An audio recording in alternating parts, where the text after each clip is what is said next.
Flight attendant accuses Hispanic man, unaware he's a high-ranking Homeland Security officer.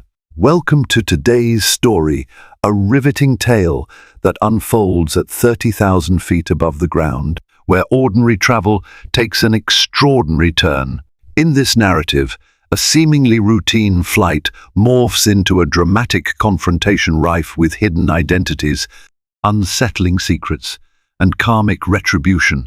When a flight attendant targets a Hispanic passenger, she has no idea that he holds more power than she can possibly imagine. Sparks fly and tensions mount as the flight embarks on a path filled with shocking twists, exposing biases, unraveling conspiracies, and teaching powerful lessons. Strap in, because this is a saga that will keep you guessing until the very last minute. Before we dive in, if you're new here, don't forget to subscribe and hit that notification bell so you never miss an update. If you're excited about this story, let us know. If you enjoyed the video, press 1. If not, press O. Your feedback really inspires me to gather more uplifting and meaningful stories. American Airlines Flight 895 was about to embark on a typically serene journey from Los Angeles International Airport to Miami International Airport. Passengers shuffled into the Boeing 737, some balancing coffee cups, others anxiously checking their phones for last-minute messages. Among them was Miguel Reyes, a discreet yet self-possessed Hispanic man in his late 40s. While most travelers bustled to their seats, pulling carry-ons and searching overhead bins, Miguel quietly stepped into seat 14A, taking careful note of his surroundings. What no one realized in that moment was that Miguel was, in fact, a high-ranking officer with the Point US Department of Homeland Security. Moments before boarding, he had received an urgent text message about a potential security threat, making this journey far from ordinary. Unbeknownst to everyone around him, they were about to witness an incident that would shatter preconceived notions and thrust Miguel into the center of a nail-biting ordeal. Throughout the cabin, last-minute seat swaps and overhead bin squabbles erupted in small pockets. A curly-haired teenager insisted on storing his violin safely, while an impatient businessman complained about limited space. Flight attendants weaved in and out of the aisle, instructing passengers on safety regulations. In the midst of this mild chaos stood flight attendant Clara, exuding an air of practiced confidence. She wore her navy blue uniform with crisp precision, but beneath that poised exterior, a subtle edge of irritation lurked. Clara surveyed the crowd with a discerning gaze. She was decisive and, at times, unpredictable. And in that unpredictable nature, she found herself hyper-fixating on Miguel for reasons even she wouldn't fully admit. As she passed his row, an unexplainable suspicion crept into her mind, prompting her to watch him with a wary eye. The flight was nearly full, and every seat was occupied by someone with their own story. To Clara, Miguel's calm demeanor appeared somehow out of place. She couldn't pinpoint why, but she became convinced that he was hiding something. Was it the way he sat so still, his eyes quietly scanning the cabin? Was it the well-worn leather case at his feet, labeled with a small DHS emblem that was too discreet for casual observers to notice? Or maybe it was just one of those ill-fated moments when her gut feeling led her astray. Regardless, the result was the same. Clara's suspicions, based on nothing more than a series of assumptions, sparked a slow, burning fuse of trouble that would soon explode in dramatic fashion. Just before takeoff, an urgent announcement crackled through the speakers, asking flight attendants to take their positions for departure. Clara, trailing up the aisle one last time, caught sight of the label on Miguel's leather case. She couldn't make out the letters in their entirety, just enough to guess it was some official agency's property. Instead of investigating calmly or seeking clarification, her apprehension ballooned. In her mind, She conjured a scenario where Miguel was smuggling illicit items or planning something ominous. Her conscience nagged her to raise the concern with her fellow crew members, but vanity and a sense of self-importance compelled her to handle it on her own terms. Thus, the seeds of the future confrontation were planted, each new suspicion entangling her further in an unforgiving web of her own making. As the plane took off into the cloudy Los Angeles sky, passengers felt that familiar lurch in their stomachs. The seatbelt sign illuminated, and the Boeing 737 soared higher, cutting through the morning haze. Most travelers settled into mild discomfort or turned to in-flight entertainment, but Miguel's mind churned with thoughts about the cryptic warning he had received before departure. Someone on this flight was allegedly planning to move illegal contraband across state lines, an unconfirmed threat, but one he could not dismiss. He discreetly flipped open his phone and scanned coded messages from a colleague at Homeland Security Investigations, confirming that the suspect had boarded. As tension built inside him, he sensed a hawk-like stare from Clara. Though he tried to brush it off, the relentless scrutiny felt almost accusatory. Quietly, he reminded himself that he had the authority and training to handle unexpected situations. He just hoped it wouldn't come to that. 30 minutes into the flight, the service carts emerged. One flight attendant offered drinks and snacks to the rows near the front, while Clara took charge of the middle aisle. She approached Miguel's row last. There was something in her demeanor, a sharper edge in her voice, a rigid stance that caught the attention of passengers around them. "Sir," she said, addressing Miguel curtly, "I need to see your boarding pass." Heads turned, curiosity piqued. It was an unusual request given they were already airborne. Miguel, unruffled, pulled out his boarding pass from the seat pocket and handed it over. Clara examined it carefully, pausing in suspicious silence, as though looking for an inconsistency. Before returning it, she fixed him with a piercing stare and said, "I'll be watching you." Several passengers nearby exchanged puzzled glances. One or two frowned, sensing the underlying tension. Miguel felt a faint prickle of foreboding, but remained outwardly composed. Elsewhere on the plane, an elderly woman in row 27 was having trouble breathing. She signaled for assistance just as Clara was finishing her beverage run. A different flight attendant, Aaron, rushed to the woman's side, rummaging in the overhead compartment for an oxygen canister. With the rest of the crew distracted by the elderly passenger's distress, Clara felt even more emboldened to pursue her own unfounded suspicions.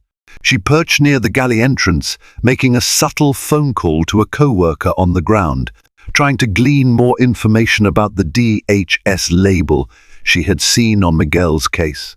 However, her attempts to clarify only led to further confusion. The co-worker suggested that if she was concerned about a potential security threat, she should alert the pilot immediately. Yet Clara hesitated, worried about being wrong and losing face. Pride, it turned out, was a powerful motivator for her to proceed alone. Miguel, meanwhile, was analyzing the cabin. He had identified 3 possible individuals who matched the vague profile from the Homeland Security. Tip, a wiry man in a brown jacket who kept shifting in his seat, an unassuming woman with a mysterious duffel bag, and a sullen teenager wearing bulky headphones who seemed strangely protective of his backpack. Miguel's training told him to watch for signs of agitation, concealment, or unusual cabin behavior. Ironically, the only person demonstrating overtly suspicious behavior was Clara herself, darting glances at him and whispering into her phone. As he quietly jotted notes in a small, nondescript notebook, he couldn't shake the feeling that Clara might become an obstacle to the real mission at hand. Unexpected turbulence rocked the plane, causing overhead compartments to rattle and seatbelt signs to glow. Passengers grew restless as trays shook and flight attendants scurried to secure the cabin.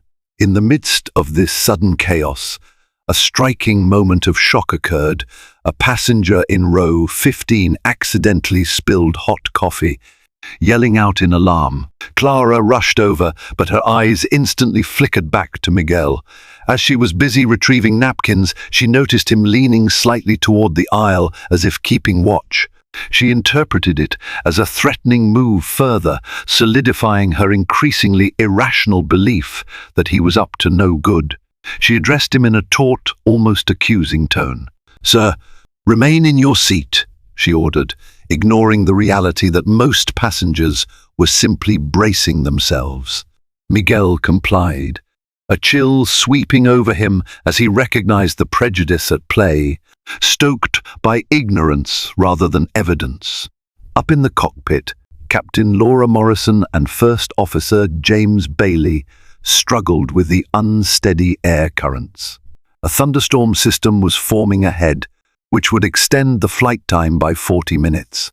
Captain Morrison directed the flight attendants to remain vigilant and keep passengers calm. Clara took this message as fuel for her personal crusade. Moments later, she confronted Miguel, who was calmly reading an in-flight magazine in Spanish. "What are you doing with that case?" she demanded, her voice betraying her tension. Passengers nearby once again turned to stare. Miguel blinked, caught off guard by the brazenness of her tone.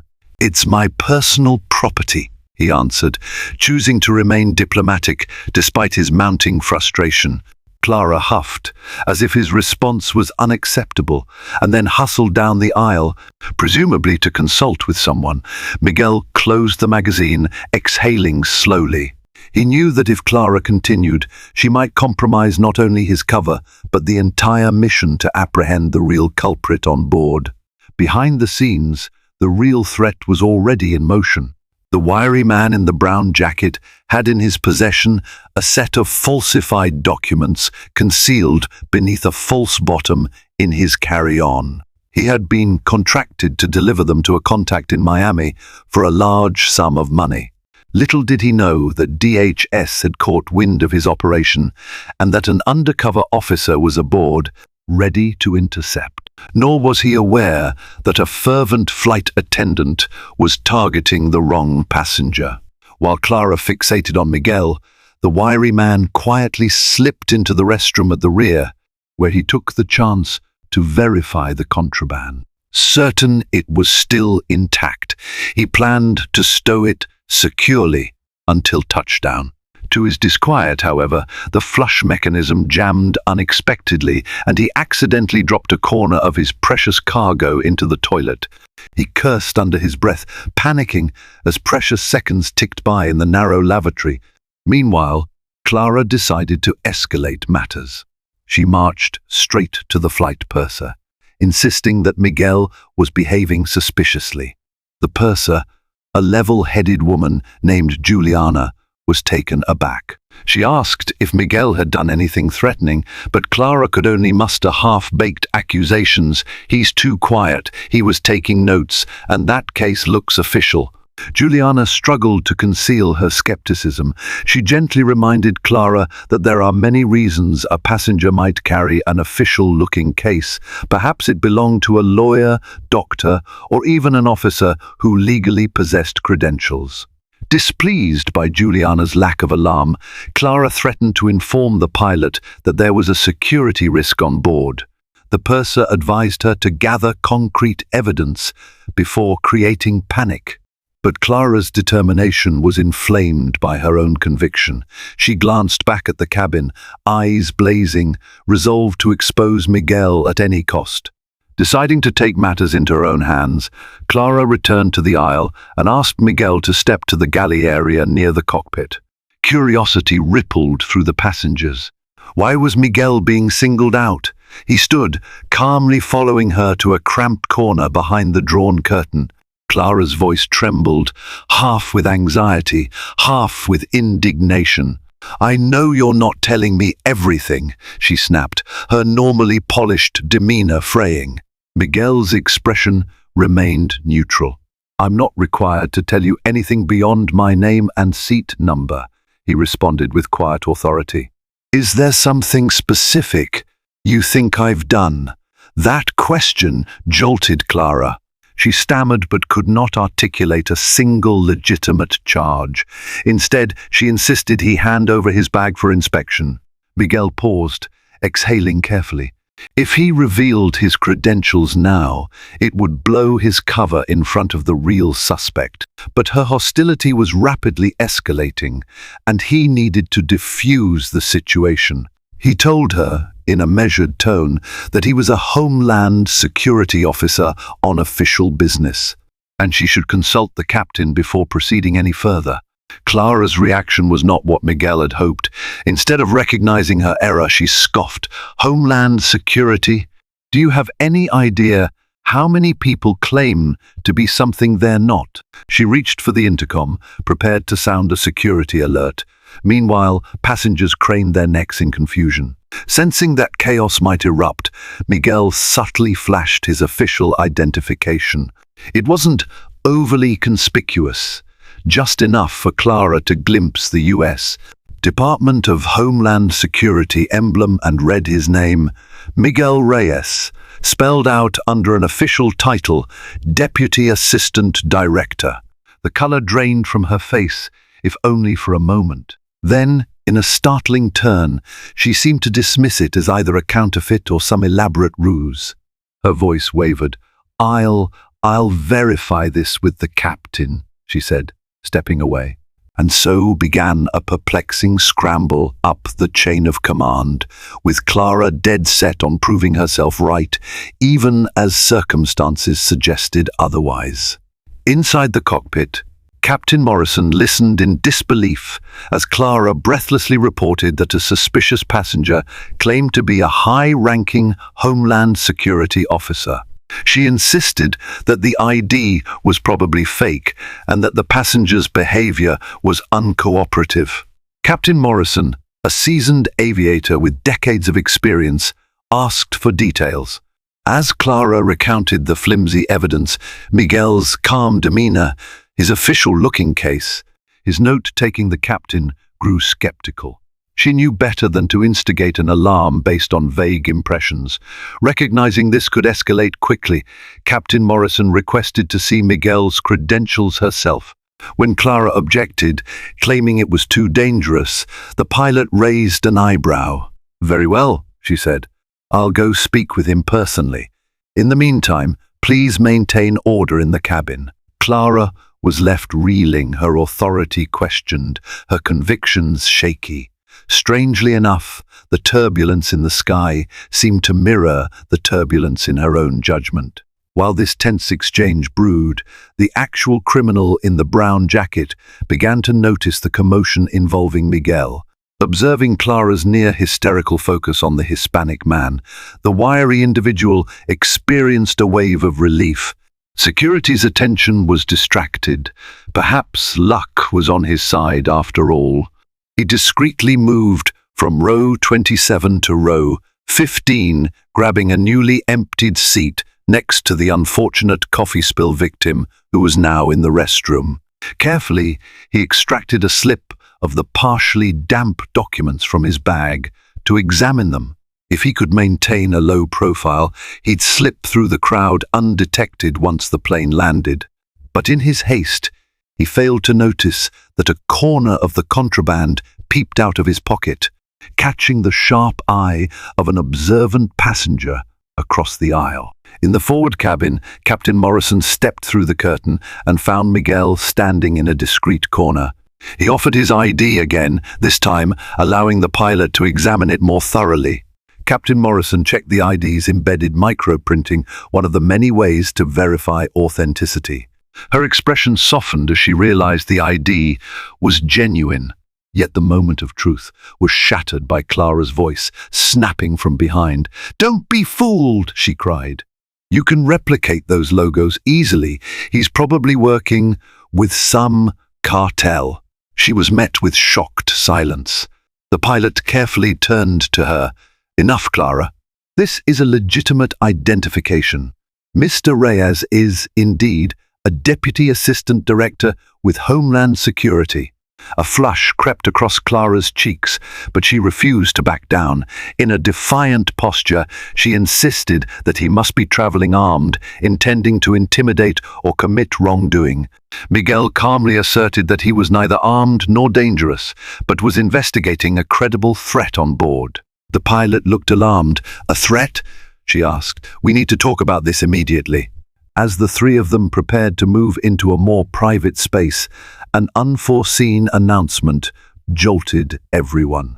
A passenger at the rear had pressed the flight attendant call button, claiming to have seen suspicious documents. The intercom call crackled through the plane.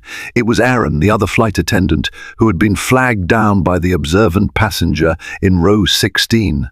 Suddenly, the puzzle pieces began to shift. Clara's unrelenting focus on Miguel wavered as a new suspect took center stage. Captain Morrison asked Clara and Aaron to coordinate quietly with Miguel, who obviously had expertise in such matters. Miguel, keen to fulfill his duty, seized the moment. He asked the pilot to create a distraction, perhaps a request for passengers to remain seated due to turbulence, while he made his way down the aisle incognito to get a closer look at the newly identified suspect. Caught off guard, Clara hesitated, unsure how to proceed now that events were contradicting her assumptions. Yet the entire situation was spiraling out of her control. Through the overhead speakers, Captain Morrison calmly advised all passengers to stay seated with their seat belts fastened, citing the potential for sudden turbulence. Meanwhile, Miguel donned a simple baseball cap borrowed from a sympathetic passenger in row 12. With the brim pulled low, he moved toward the back, scanning for the wiry man in the brown jacket. He spotted him near the aisle, fiddling with what appeared to be a partially crumpled slip of paper. The tension in the air was palpable. In the corner of his vision, Miguel saw Clara lurking by the galley, torn between admitting her grave mistake and doubling down on her misguided certainty. A flicker of fear replaced her prior hostility. She seemed to realize that by targeting the wrong person, she had nearly jeopardized not only the flight's safety, but also her own career. Miguel expertly maneuvered behind the wiry man's seat. When the man attempted to stand, likely to stash or destroy the incriminating evidence, Miguel quietly uttered, "Sit down, sir," in a tone that brooked no argument. The man froze. With steady composure, Miguel produced a small badge from his wallet, carefully angled so only the suspect could see it, and explained he was an officer with the Point US Department of Homeland Security. Panic flared in the man's eyes. He tried to stammer a denial, but words failed him. The flight attendant Aaron, having joined Miguel, subtly held out an empty air sickness bag. Into it went the damp, tattered documents that the man had tried so hard to keep hidden. The suspect's shoulders slumped in resignation, knowing the jig was up. Clara watched from afar, stunned into silence, as her entire narrative collapsed. In that electrifying moment, it was clear who the real threat was, and it wasn't Miguel Reyes. Captain Morrison's voice came over the intercom, instructing Clara to calm the remaining passengers while Miguel and Aaron discreetly escorted the suspect to the front of the plane. With trembling hands, Clara walked up and down the aisle, delivering forced smiles and reassurance that the situation was under control. Meanwhile, each step that Miguel took with the suspect in tow felt like a victory over misguided assumptions and prejudice. In an astonishing twist, the man pleaded for leniency, claiming he was coerced into smuggling the documents. Miguel, unwavering, reminded him of his rights, stating that all of this would be sorted out in Miami. When they reached the front, the suspect was quietly restrained in a jump seat, firmly supervised by Aaron and, paradoxically, Clara, the very woman who had almost derailed the mission by targeting an innocent man. The irony was not lost on anyone.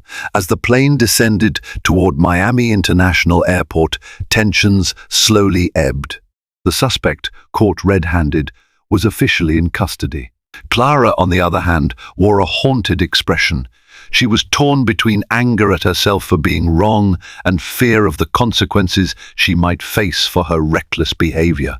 In a hushed conversation, Captain Morrison informed Miguel that she would be filing a report about Clara's conduct and that the airline's management would likely pursue disciplinary action.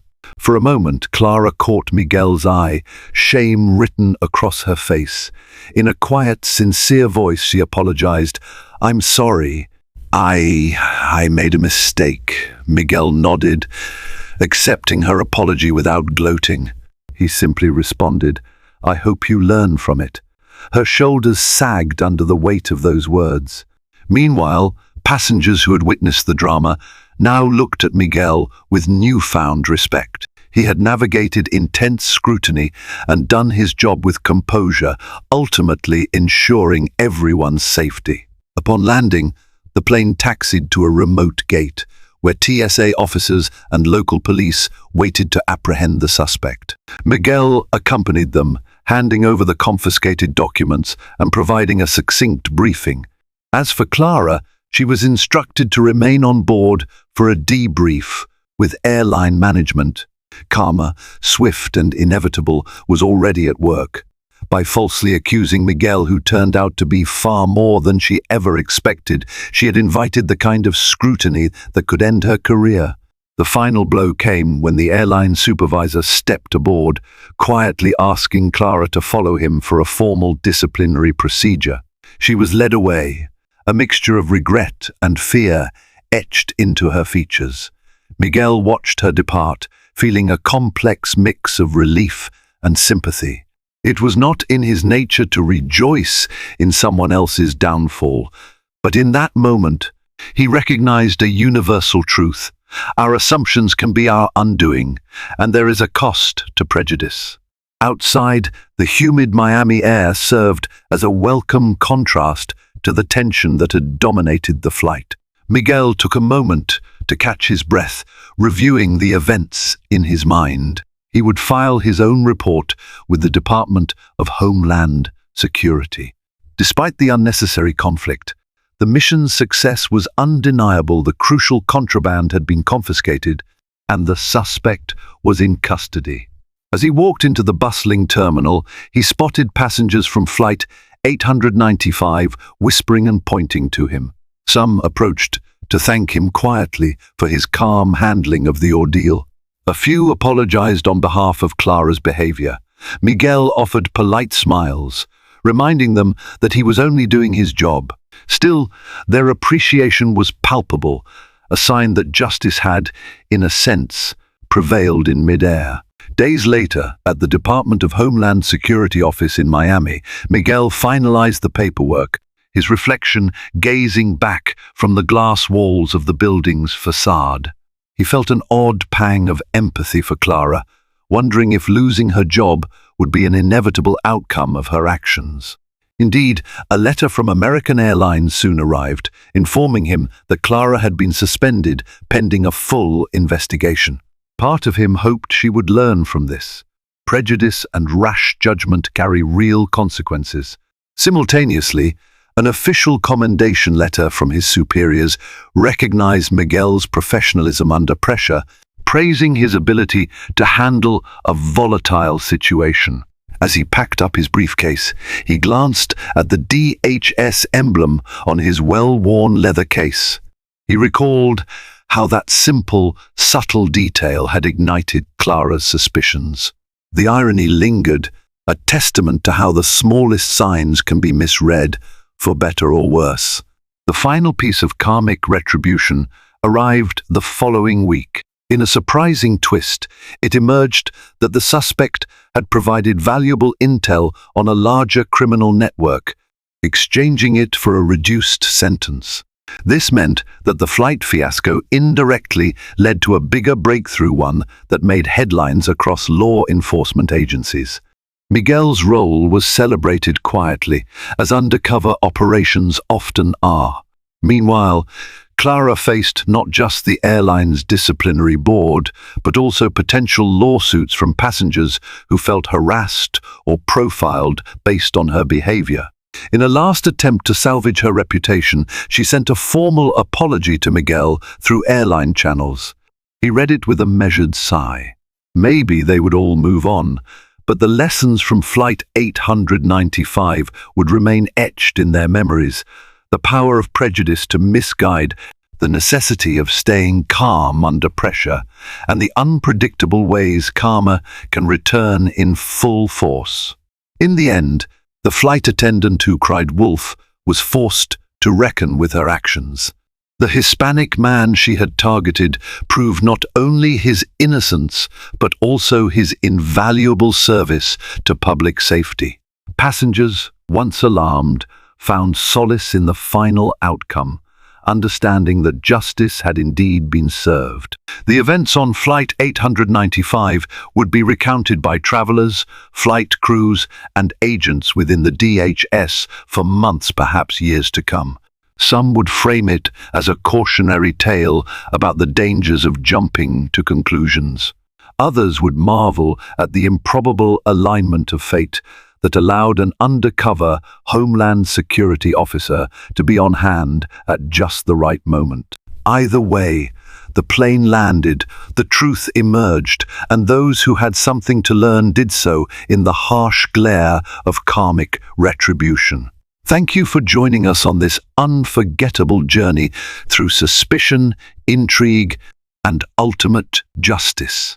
In the high-stakes world of air travel, where tensions can soar at any moment, we see how the smallest assumptions can spiral into life-altering consequences.